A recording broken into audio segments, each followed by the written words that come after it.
Hi, it's Dwyer. It is November 28th, 2022. Let's randomly discuss boxing. But first, remember, the opinion you should follow should be your own. Just consider this video to be a second opinion from a complete stranger online. Now, in the world of boxing, we've had some mega fights not happen recently, right? Not just Spence, Crawford, but also Fury, Joshua, Fury, Usyk. I'm sure some of these fights will eventually happen, but some others won't. And of course, everyone is going to blame the money, right? Well, first, let me just point out the obvious.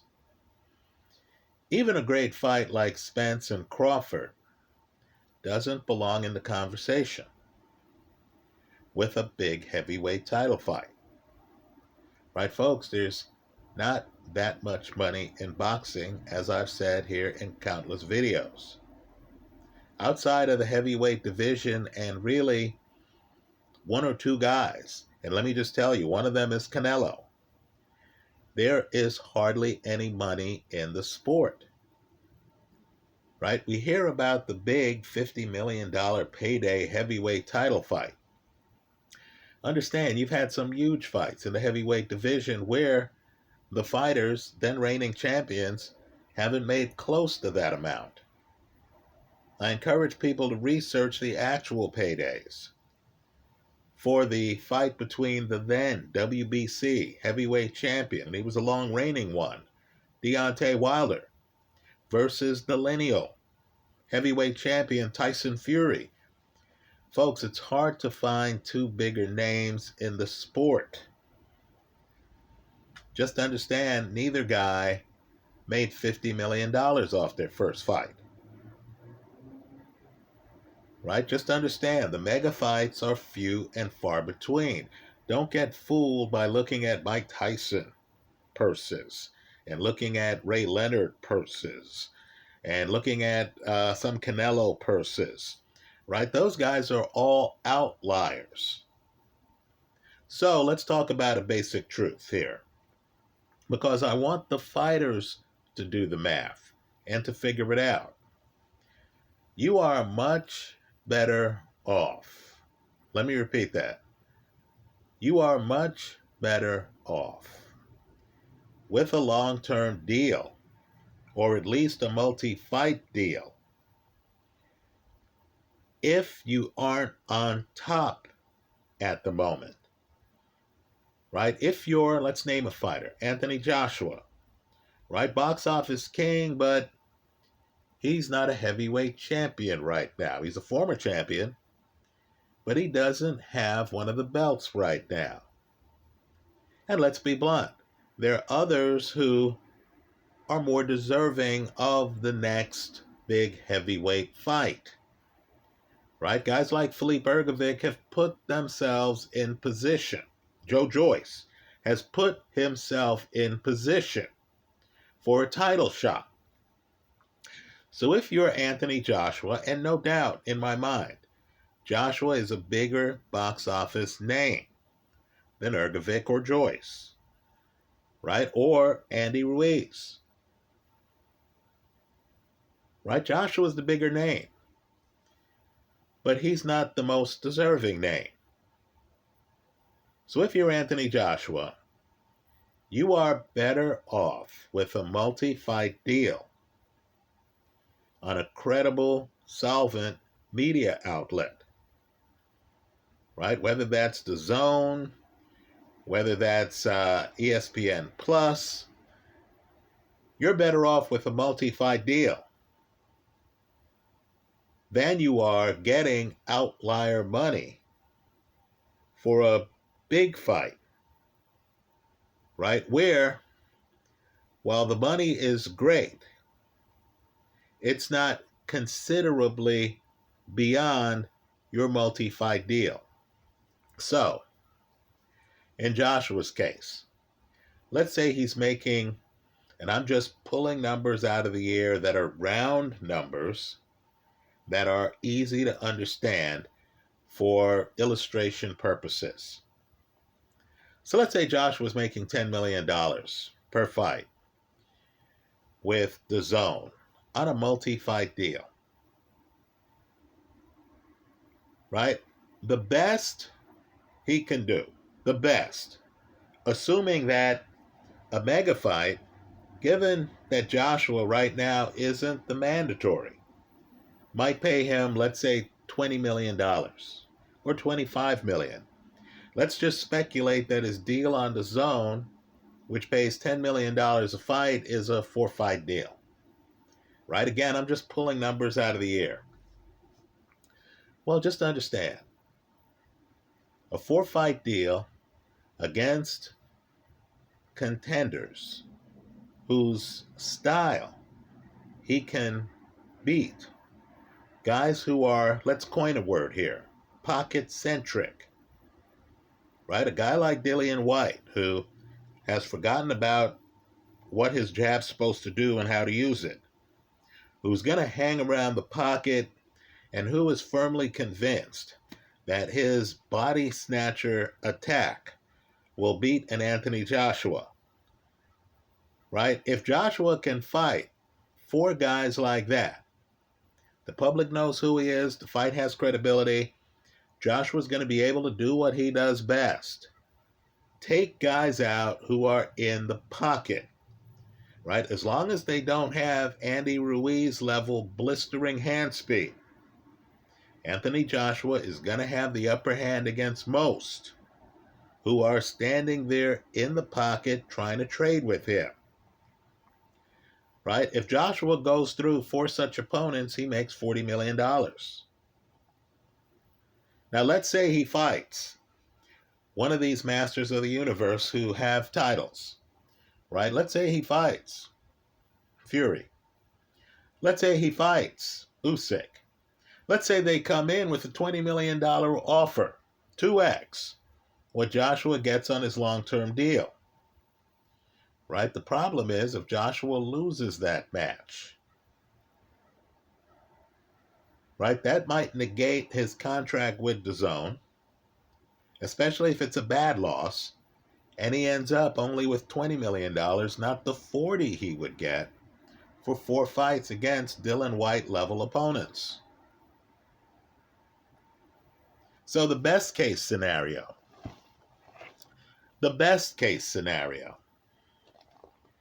is for an Usyk or a Fury to reach a deal with Joshua that's a multi-fight deal, either with Joshua or with Joshua's media outlet.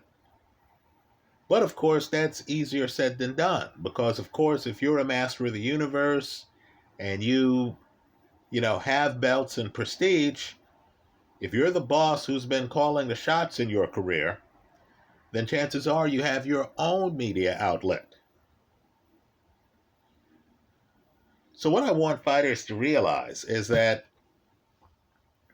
it might be better financially if you aren't on top, if you don't have the name, the market power to say, I'm going to be my own negotiator. Everything is a one-off. I want top dollar every fight.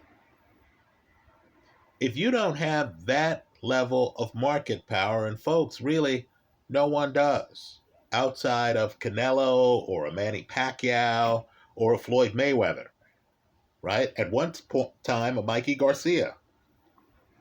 If you aren't in that privileged singular spot, then you're better off with financial security. Whether it's DAZN, whether it's Premier Boxing Champions, whatever the outfit is, you're better off with a guarantee per fight on a multi-fight deal. So if a big fight comes your way, the fight fan, people like me, would say, look, think legacy. Make the big fight happen, right? Tyson Fury knocks on your door, take the fight. The problem, and it's a huge problem, is that it might not make financial sense, especially if you're not on the top of your game and don't have a realistic chance of beating a Tyson Fury. So, let's segue now to welter. Just food for thought. Right? I have my doubts. Now, I don't, I'm an outsider. Right? I don't know the people who are financially backing Terence Crawford's next fight. I don't. Right? I'm a skeptic when I hear the numbers. Understand, I've just been out Black Friday weekend, right, in stores, and I saw a lot of empty aisles. Folks, the economy is hitting people hard. So I'm just not sure how an event is going to be able, at welterweight, not involving Canelo or Floyd or Oscar. I just don't know how a welterweight event is going to generate enough money in this economy to pay Terence Crawford $10 million. Right? Let me also say something else that's going to be controversial here. And that's okay. I don't mind being controversial. For the $10 million, Crawford might actually be better off fighting easier touches than the guy he's actually fighting. So I know we love titles. I'm just telling you that the best title in sports to have outside of the lineal championship at heavyweight is the lineal championship in these lower weight classes, right? We have to figure out who's lineal and who's not, right? Because I'm just telling you, Crawford is paying a heavy price by having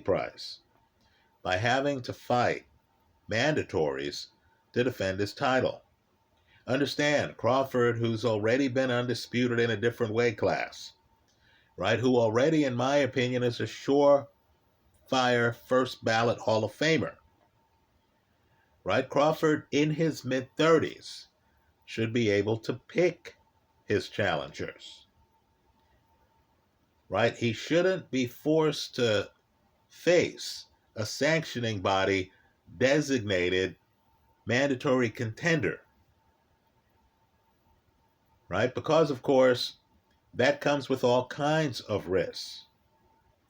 The opponent might have a fight style that's incompatible with Crawford's. Now, I know purists out there are going to jump on me here and are going to say, look, do you want to be champ or not? Right? If Terence Crawford wants to be considered a champion, he needs to fight the mandatories. Right? That's if he wants to be considered a champion of the sanctioning body, issuing the belt. Right? If he is the lineal, then he picks his opponents. Understand, there was a time when consensus heavyweight champion Riddick Bowe threw the belts in the garbage because he wanted to fight who he wanted to fight. Understand, the public went with him. Before you had all these recent undisputed champions, understand, there was a time where you knew who the real champs were. Right? Back in the day, you knew Larry Holmes was the champ. Right? You understood these other guys with belts, well, those were lesser titles. Why? Because the real guy, the real champion, was Larry Holmes. Right? You understand that. So these 30-something fighters, and understand, when you're in your mid-30s at welter, you're a hell of a lot older than you are in your mid-30s at heavy. right? In your mid-30s at heavy, you're in your prime. In your mid-30s at welter, you're not. You're past your prime. You're skilled, but your body doesn't have the same hand speed, the same resilience, right? All I'm saying is fighters need to start to figure out that there's always a market for getting X against top 10 fighters. Maybe not sanctioned fighters, right? Fighters designated as contenders by sanctioning bodies. But there's always a fight out there that can give you X. Sitting around waiting for the 2X fight might land you in a promotion that might not be able to deliver the promised money, right? Trust me, boxing is filled of guys who have contracts only to have the promoter unable to pay them, right? Or you might end up in a big mega fight. Something could go wrong, right? You could win the fight, get robbed on the judges' scorecards, right? Something could go wrong. And that 2X mega fight might end up costing you more in the long run than just getting X to fight guys who are tailor-made for you. Put differently, if I have a guarantee with the zone to make $5 million a fight against world-class opposition, but not the top shelf, right? Just understand 2 of those fights net me $10 million. Assuming I win both, assuming I have enough latitude where I can pick guys who are tailor-made for my style, right? Going for the $10 million fight might nullify the financial security that my longer than 2-fight TV contract offers. Right now, that's if you're in Anthony Joshua's position. Let's talk about Joshua for a moment. He beats the Dillian Whyte, who I saw against Jermaine Franklin. Right? He beats Whyte. So let's say to fight Fury, he would make $20 million. Let's say his deal gives him $10 million per fight. Right? Just understand. He fights Fury for 20, and those of you who know the actual numbers, feel free to put them in the comment section of this video.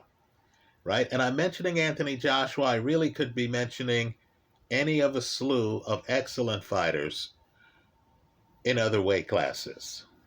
Right? Bivol, just go down the list. David Benavidez, just go down the list of excellent fighters, unbeaten fighters, or highly regarded fighters right now in other weight classes.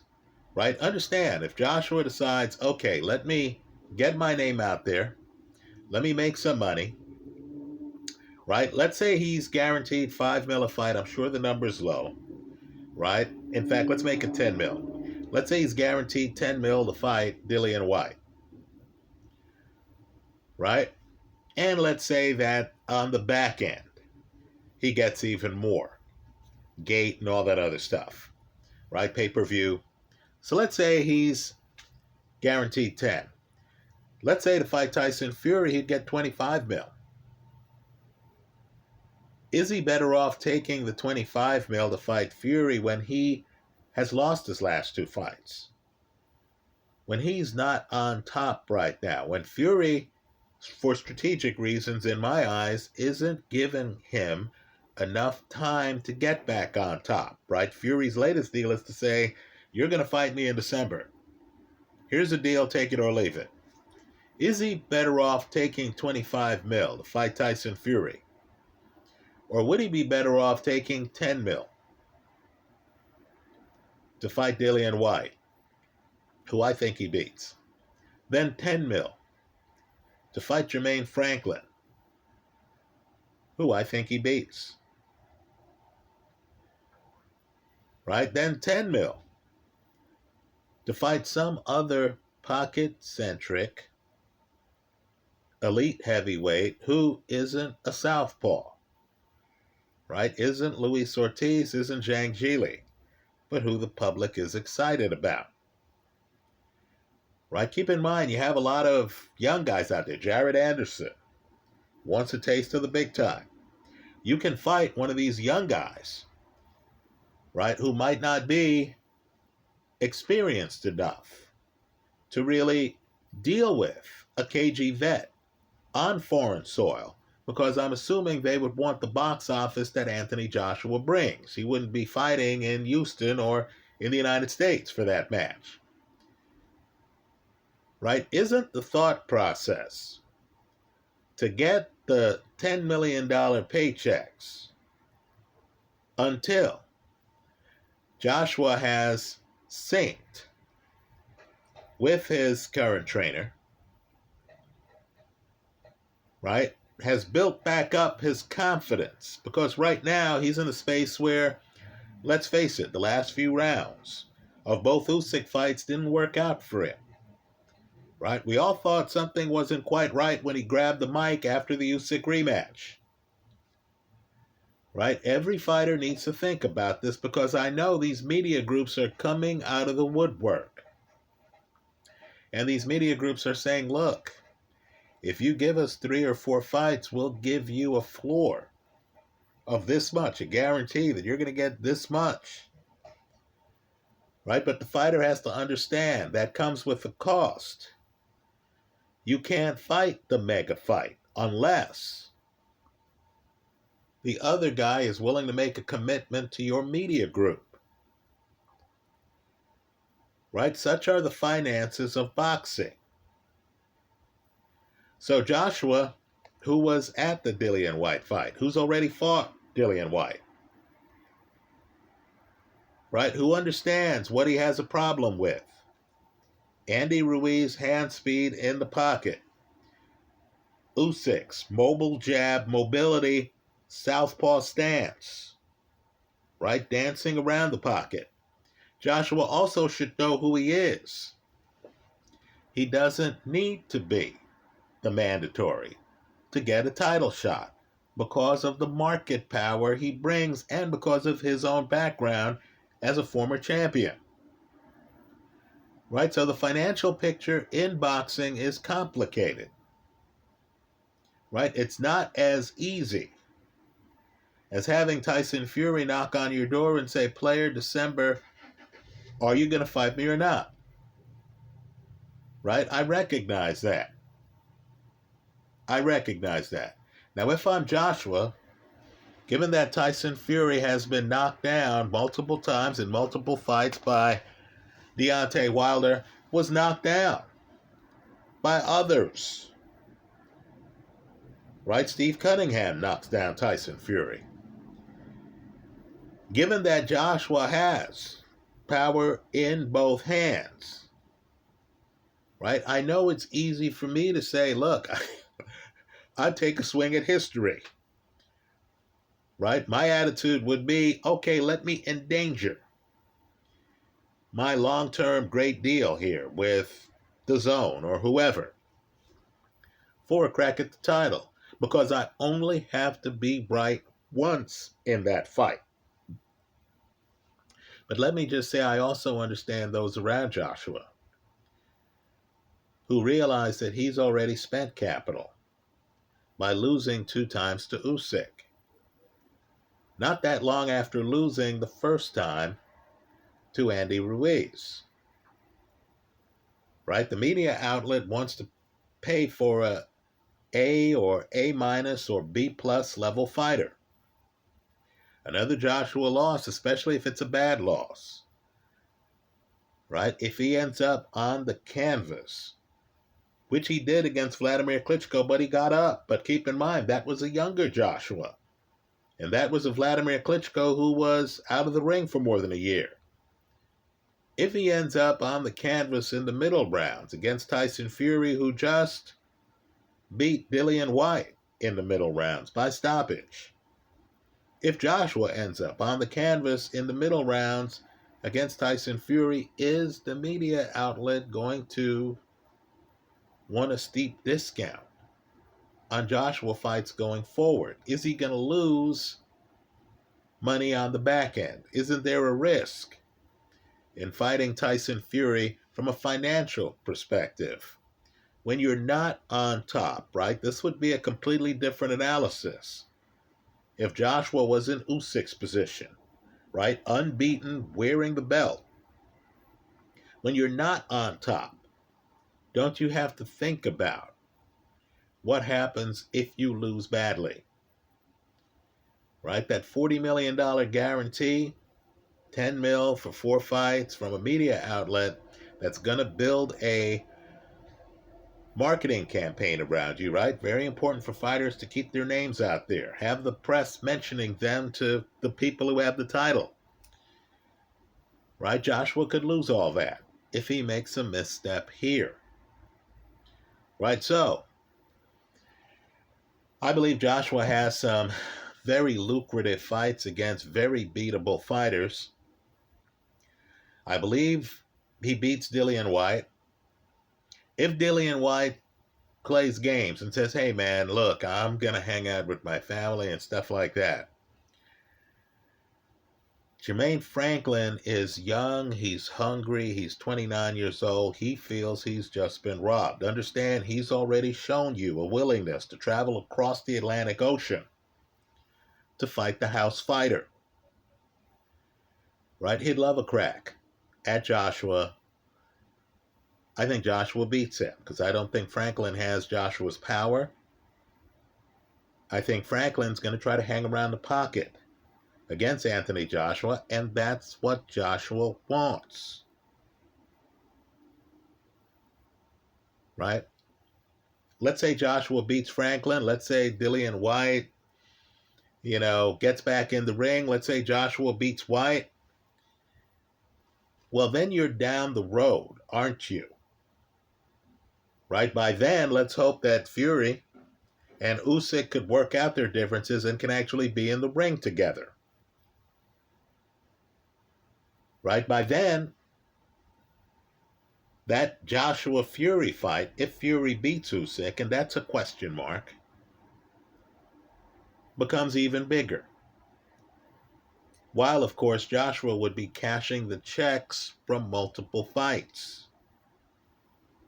Right? A fight against Franklin, then a fight against Whyte might net Joshua the money he would get right now in a big fight against Tyson Fury.